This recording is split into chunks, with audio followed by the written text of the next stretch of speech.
Picking up where we left off, we successfully have completed a connection to Openweathermap API. We can grab information from the JSON that is provided to us through that API and do some work with it.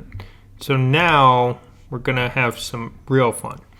So what we need to do is we need to add to our project. So I'm going to go back and look at our previous Sprite sheet project that we worked on, and we'll be using some content from that, and then we will be updating. So I have taken the liberty of duplicating my previous JavaScript file, gave it a new name. Now it's weather images instead of weather, so that I can work with it and still keep the original. It's useful to do that because periodically you may find that you break things, and it's nice to have a reference to what you've done prior. So what we need to do is we need to move some of the content from the Sprite file into our weather images JavaScript and work with that. You'll also see that I've prepared some images ahead of time. So I have the unicorn that we worked with before. I now have a sprite sheet for a sun animation, a moon animation. I have some backgrounds, day and night version, and I have a cloud animation that I will be then putting on screen. So we're going to be able to add these based on that weather code that is provided. So we're going to use the data that pops up under weather icon, that same image we're displaying here, but instead of just displaying that image, we're going to work on displaying based on that weather code. So we're going to be able to look for specific codes, 01D, 01N, 02D, 02N, etc., all the way down. And if we don't find a code, then we'll just display a default background or image with our project. So moving forward with this, first thing I'm going to do is I'm going to work on adding in my canvas. Now, because the canvas is added through JavaScript, I can do it here, where I'm going to just copy this content of canvas, document pen child with height, etc. So I'm continuing making my canvas 800 by 600. Make yours whatever size makes you happy for your project. If you want to do a banner, or if you want to do a column, or if you want to do a large one, I don't care. It's your project. You get to figure that out. So we'll just simply copy that, and then we'll go and put that canvas at the top up here. Next, what we're going to want to do, and I'm just going to close that for now, we don't need to see that image. I'm going to go and grab one of my images, and my first thing is I'm going to work on getting this unicorn and getting it to show up on screen. We're going to use that as a prototype object, and then we will work with that as we add the other objects in. So that allows me to now load that asset. Now let's go find our asset count and our assets loaded function. Go grab that. So when we start loading all of our assets, now I can look here, 1, 2, 3, 4, 5, 6. So that's 6 assets eventually that we're going to load. Right now I'm just going to load 1 because before I do everything, I'm going to make sure I have something working. Once I know something's working, then it becomes just kind of rinse and repeat to add in the additional element. So I just want to make sure that I do have one thing working first. That's going to help me out as I do this. Now, we're not going to be calling control time anymore. Eventually what we'll do is after we load our assets, then we'll tell the location lookup to happen, where we look up our location, we'll grab some JSON, parse it out, and based on what happens with that, then we can populate our content. And when we populate our content, then we get to set what icon we're using, and then and only then we will then be calling a draw method. So I'm going to just comment that out for now because we won't be calling it outside of it, we will be calling it right here after our asset is loaded. That's where we call location lookup now. So you can save this, no error messages, and it runs. So it calls location lookup after that unicorn has been loaded.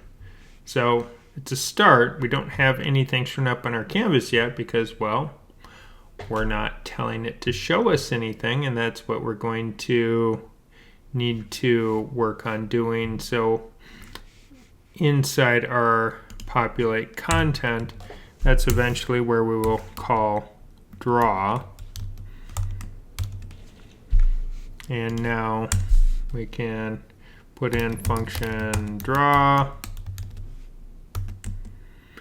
And then this is where we can go and grab some information from our previous, there it is. I was trying to look further left on it. And we can just fill the background right there.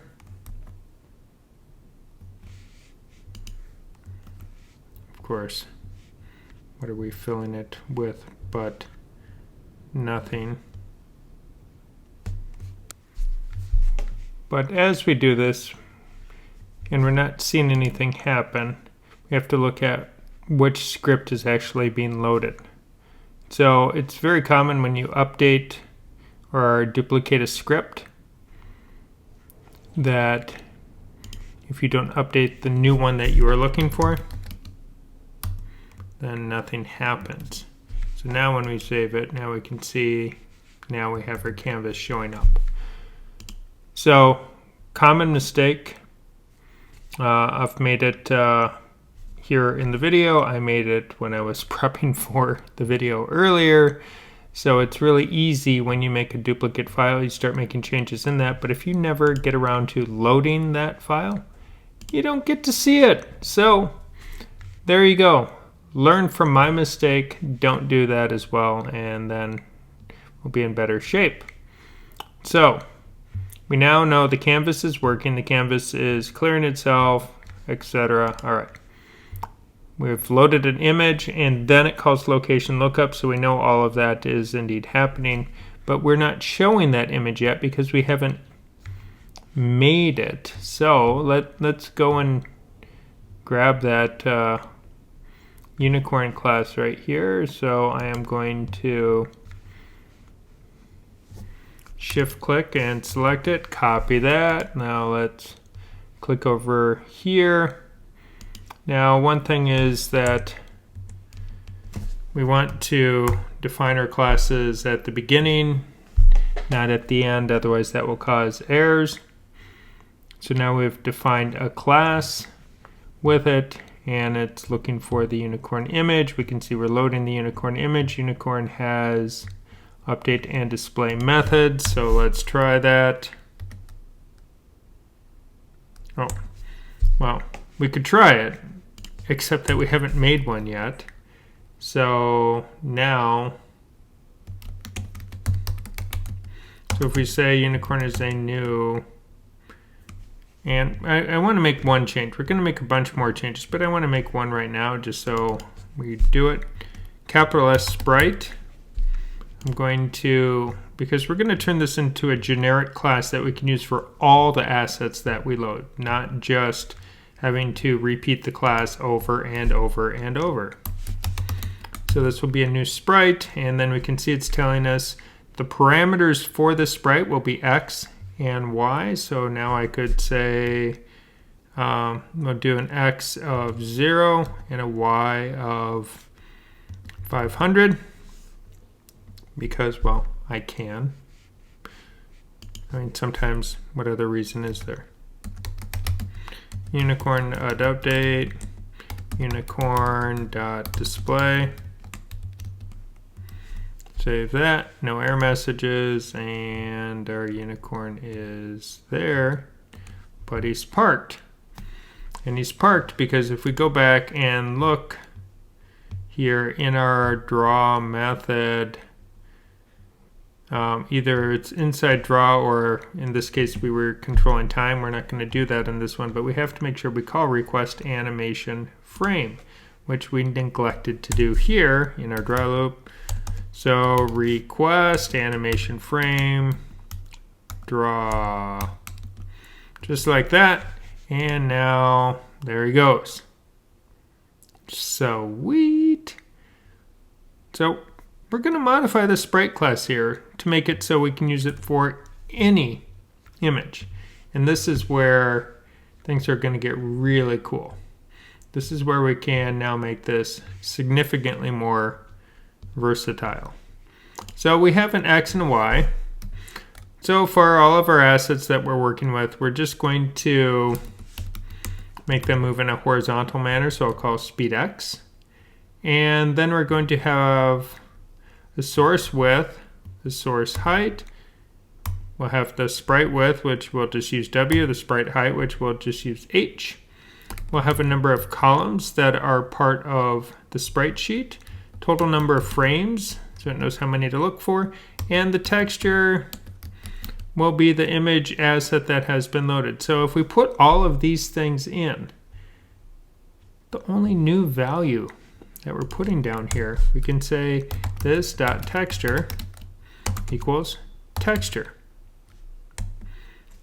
So what happens, the same way we passed in parameters X and Y, we're going to pass in a parameter when we construct it. We'll just leave speed Y there, it's not hurting anything. Source X, SW. Source Y.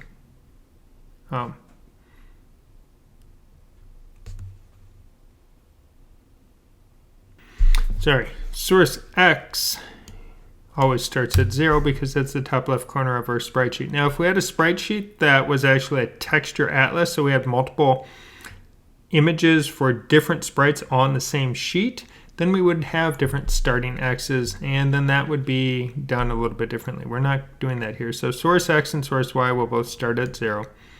Source width, SW. Source height, SH. Sprite width, W. Sprite height, H.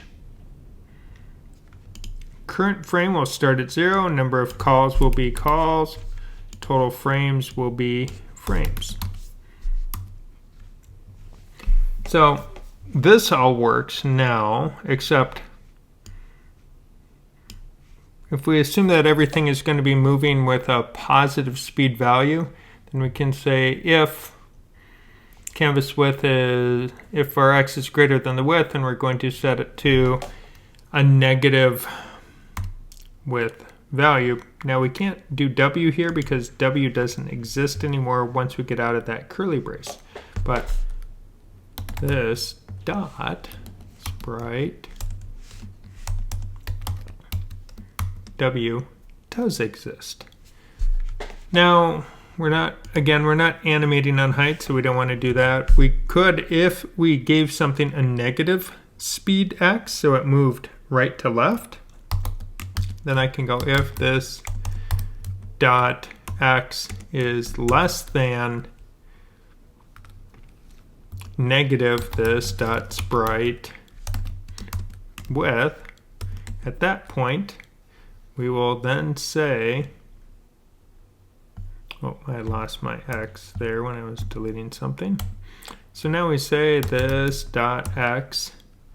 So this means we've gone all the way to the left. So that means we're going to say equal to canvas dot width. So it's kind of the inverse of this. So this allows us to move all the way to the right and then we wrap back to the beginning, or this moves all the way to the left and then we jump back to that side. We can leave the Y there, it's not hurting anything. I mean, if you want to be consistent, in case you modify yours and add in Y's, then it'd be this dot sprite H. All right, current frame, total frames, that's all the same. Calls, source That's going to all be the same on it as we work that out. So that gets to stay all the same. We don't touch that. Now display, we do have to update a little bit because we are not going to display the unicorn image anymore. We're going to display this dot texture. And the crazy thing about this, if we do this right, when we save it and run it again, we're not even going to see a change. But the cool part is I can now load a different image, make a new sprite, and it will work. And that's really what the power of this is going to be. So we changed the texture. The rest of the values all get to now stay the same. So we have to now make our unicorn a little bit different, because now if I say I want to make a new sprite,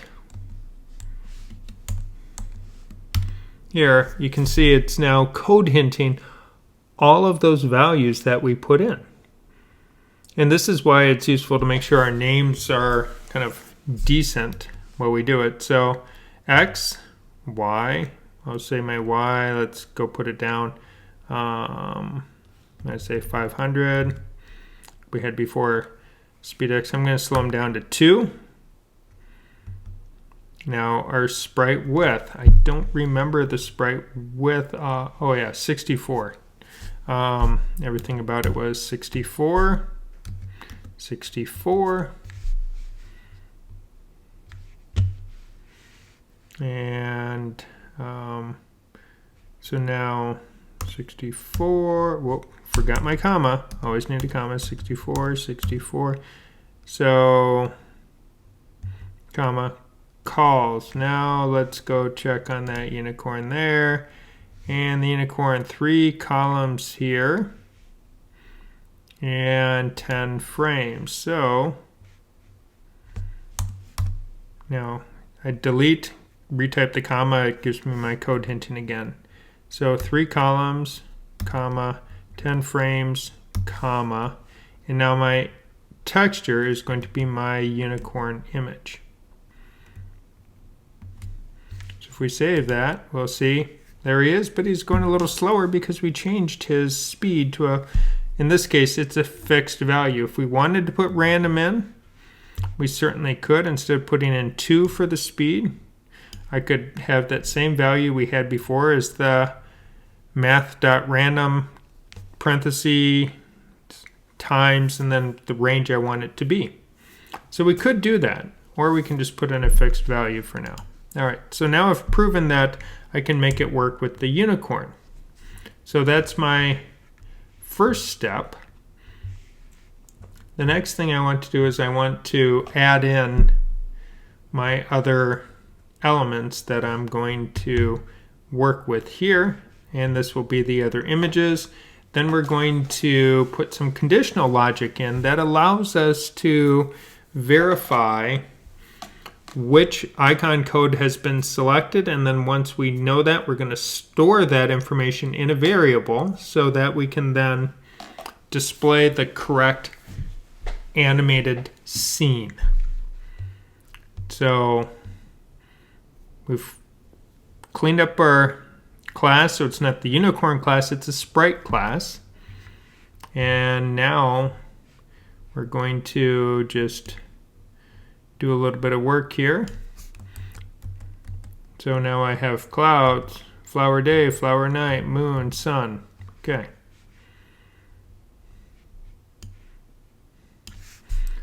Gold medal flower day. Gold medal flower night. Clouds.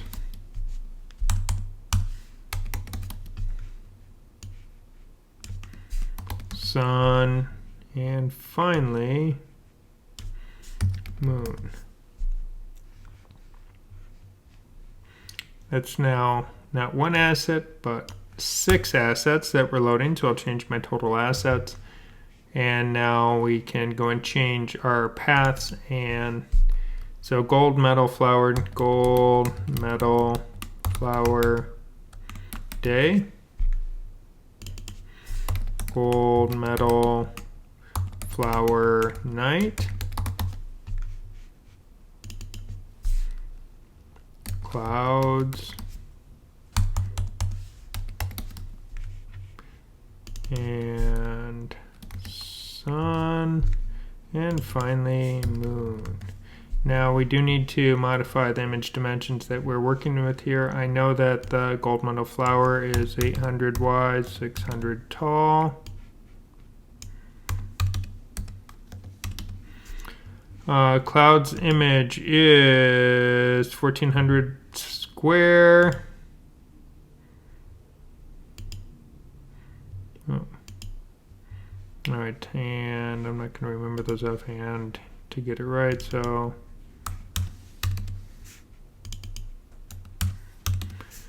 sun is 1000, 1200.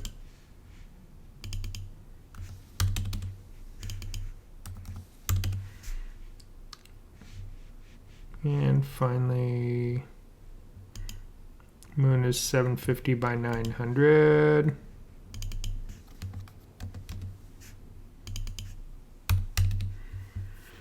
I mean, I'll be referring back to those when we create our new instances, because we will need to keep track of the values that go into it. But what I can do now, as I'm going to do this, is go let background day equal new sprite. We'll put it at 0, 0. And then it will have a speed of 0, and it's going to have a source width of 800, a source height of 600, and sprite width of 800, 600, 1 column, 1 frame, and gold medal day image. Okay. Because I know that they are almost the same, night and night. Okay. Now, just to see that happen, we can say background day dot display. Don't really need to update it. We don't have to call update on it.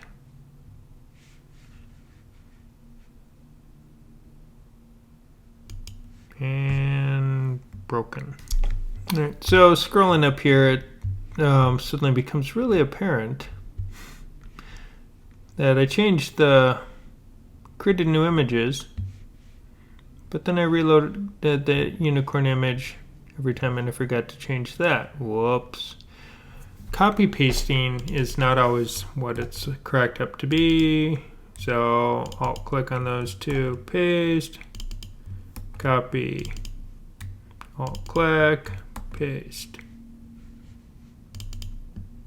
copy, alt click, paste, copy, paste, copy, click, alt click, paste. Now, let's see, do we get anything? And now we have the background going. We've got the unicorn running across the screen. That's good. I think we're going to push him down a little bit so he's really just running on the bottom. I think that'll be more fun with it. So, all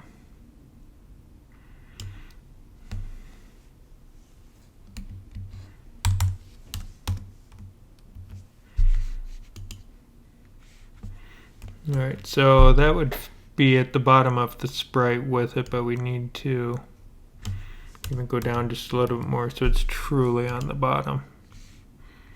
Could even probably go 1 or 2 more, but I think I'll call that good enough for now. And if I want to switch to my night view, I can do that. Changes it. Good. So progress. We've got some sprites loading. We're showing things. Now we need to add our next elements. Let cloud equal new Sprite. And I'm going to throw the cloud at 0x, 100y, and then give the cloud a speed of 2. Now the individual cloud frames are 200 pixels square. And then the cloud has 7 columns and 48 frames. And we call the cloud's image. Now let sun equal new Sprite. And if we just dump the sun up in the top left corner, and then the sun doesn't animate horizontally or vertically, so it has a speed x of 0. And now the sun is again 200, 200, 200, 200, so that's 4 200s in there. Sun has 5 columns and 28 frames. And we call the sun image. Let moon equal new Sprite. So my first goal is I'm going to get all my images on screen, proof that they work. Then we're going to use some conditional logic to verify based on certain icons passing that value in so that we then animate the correct scene. So actually, let's see, this we're going to put it at 650x, 0y. That way it has a speed of 0. And that means I'm going to just put it in the top right instead of the top left corner like I did with the sun on it. 5 frames, or 5 columns, 28 frames, moon image. Okay. Now, what we can do with that is put these on and go cloud.update, cloud.display, sun.update, sun.display, moon.update, moon.display. So if we save this, and we can see now all of our animations are existing in our project. So all the pieces work. The next thing that we need to do is we need to control which piece is visible and when based on our weather icon value. The method that we're going to use to cycle through the different possible weather codes or weather conditions, which are the icon values, is we're going to set it up so that certain codes will be able to use the same value. So we'll have clear day, clear night, but all of the clouds, so code 2, D, 3D, 4D, will all generate the same animation. 2N, 3N, 4N, same animation. 9D, 10D, same animation. 9N, 10N, same animation. Then 11s will be alone and 13s will be alone. Notice there's no 12 and we're going to skip 50. So the way that we're going to write this is using what's called a switch statement. So when we look at a switch statement, what we see is we say switch the condition that we're checking for, and that generates a value. So if I use the command new date get day, we can go up to the beginning here under the JavaScript switch statement, but it returns a value of Sunday is 0, Monday is 1. So it returns numbers when we say get day. So we could write a switch statement like this. So case, meaning a possible value we're looking for, 0, 1, 2, 3, 4, 5, 6, the 7 days of the week. And then what we should really do is we should have a default value in there. at the end. So we see case 6, text, today is Saturday, break. Now we have to remember when we write switches to put in a break, otherwise it will continue on down into the next case if this is true. So even if 6 is our value for the date, if I forget to put in break, it's automatically going to run case 0 and treat that as true. And if no cases check out, it will put whatever is in the default and show us that. Now, because we're combining some together, remembering that we'll combine 02D, 03D, 04D as our icons that we're working with. Remember, that's that icon value that we're getting. Because we're combining those, we'll be able to write it using syntax that looks similar to this. So what I want to do is to go back into my code here, and I need to create a new variable. This variable is going to store that weather code. So I'm going to say let weather code, and I won't give it a value yet. I give it a value here. Let weather code be equal to icon. So now it's giving us that value. And we know it's getting a value because it's able to use that value to grab the icon from the Openweathermap API. But we're going to then work with it here inside. Oh, wrong key. There we go. We're going to work with it right here. And I'll say switch, and then go find switch statement, and it gives me these values. And I will say weather code. And then the value we'll be looking for would be 01D as our first default value, or our first value we're checking for. And if it's any value other than 01D, then what we're going to, oh, I just realized I'm like, why is this still gray up here? I set a variable, then I kind of reset the same variable inside there. That makes more sense. I'm like, why didn't it turn from being gray? So create the variable, then assign its value to icon. I mean, I suppose I could have just assigned the value here, but since I'm using it, I didn't want to change the old code. So now we're going to work with this. So if the weather code is going to be daytime, I will say background day.display. And as a default, that's, I think, what I want to have happen as well. Background day.display. Now I'm just going to move a few things around here. I'm going to let the unicorn just exist on its own, and then we will be putting these items in to our different places here. So that's 01D. Now if I want 01N, this would be not day, but night.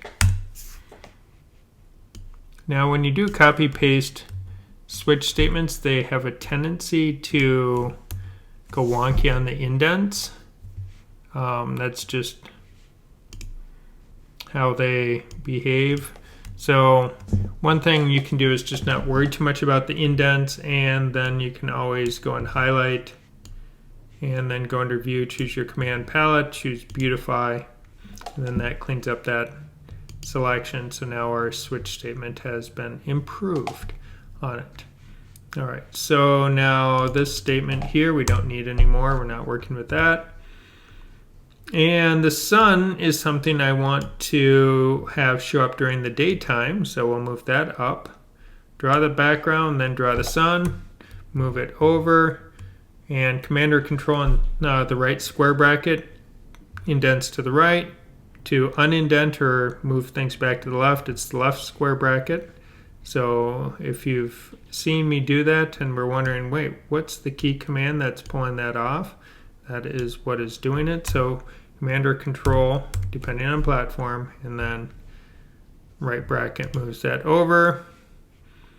Clouds are going to then be, when we go back to our weather conditions, 0, 2, 3, 4 will be our clouds.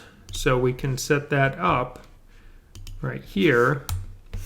Go case 0, 2, D. And you could set your cases up when you do this. You could do like all your days, all your nights. I'm going to prefer to do similar cases all together. So 0, 3, D. And it's colon, not semicolon. Case 0, 4, D, colon. And then that will end with a break. And when I do that, I want to display the day. And I'm not going to show the sun because it's cloudy. So we'll display the day and display clouds. So let's put that in like that. And now I'm going to just copy that whole section. Do a little pasting. And now we can see we do have some indent messiness to fix here.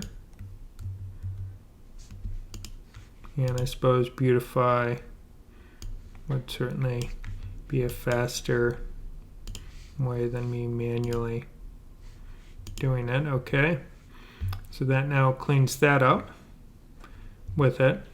But now I want to change these D's to N, N, N, and this is going to be night.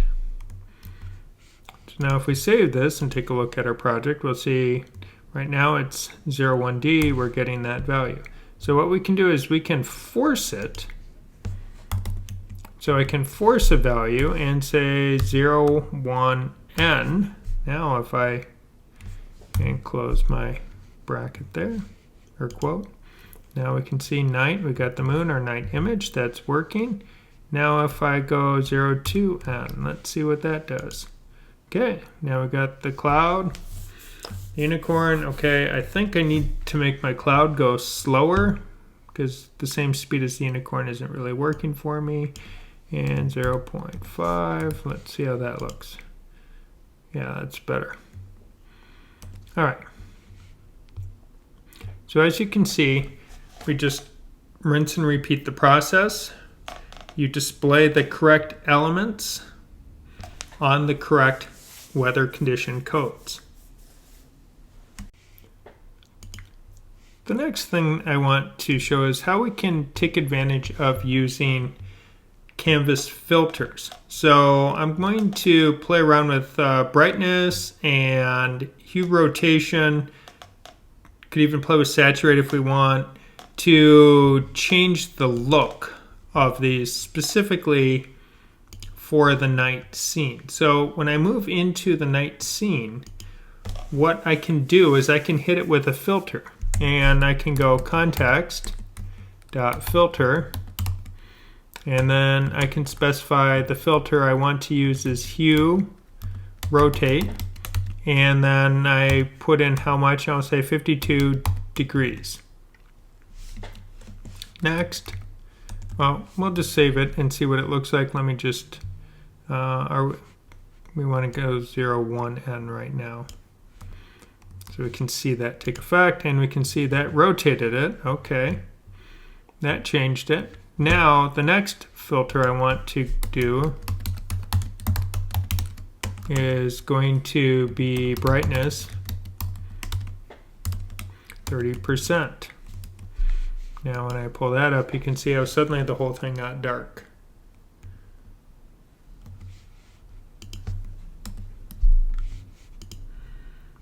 So when we're doing these filters, we can apply one at a time. Now we can see it also made the moon go dark. But if I don't want the moon, if I just want to affect a single element, then I can say context.filter, not filter equals none. And now the moon won't be dark, but the rest of it is.